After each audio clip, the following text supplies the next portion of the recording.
50% o katunga sa mga pasyente sa Cebu City Medical Center naghambin og baratian nga mugna sa COVID-19. Ano ang report?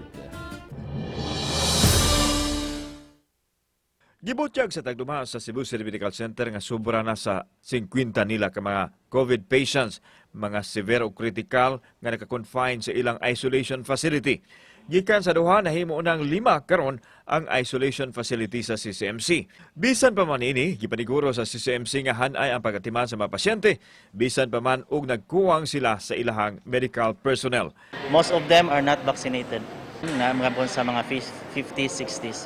However, nanasa may mga patients karon nga 30s, 40s. Exhausted but manay giingon nga singgit mas kasing-kasing nga kinahanglan kita mo serbisyo sa atong mga katawhan kay kuan naman gud murabag kinabuhi naman gid ba.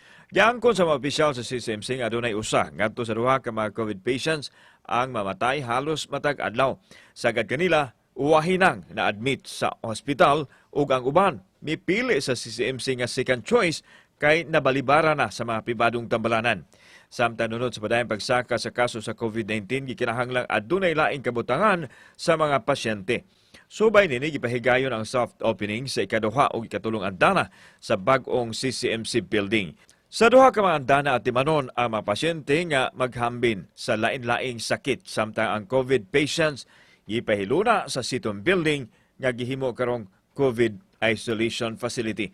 Apan sa Setyembre 18 pa kining maggamit kay ibalhin pa man sa sitong building ang makahimanan sa tambalanan ngadto sa bag-ong building sa CCMC. Igo-igo gyud nga mag-grand opening sa 3 floors puhon-puhon September 18 nga kana ato digang mahinahinag balhin ang atong mga kuan diha atong mga pasyente nga non-COVID. Ang kaning comes nga nanay new building, ang mag-manage gyapon diri ang Cebu City Medical Center gapon. Ang sa katong new COVID facility sa katong formerly nga atong sitong building ang Cebu City Medical Center gapon. Kauban si Cleofer Lumayag. Ako si Alan Domingo. Balitang Bisdak.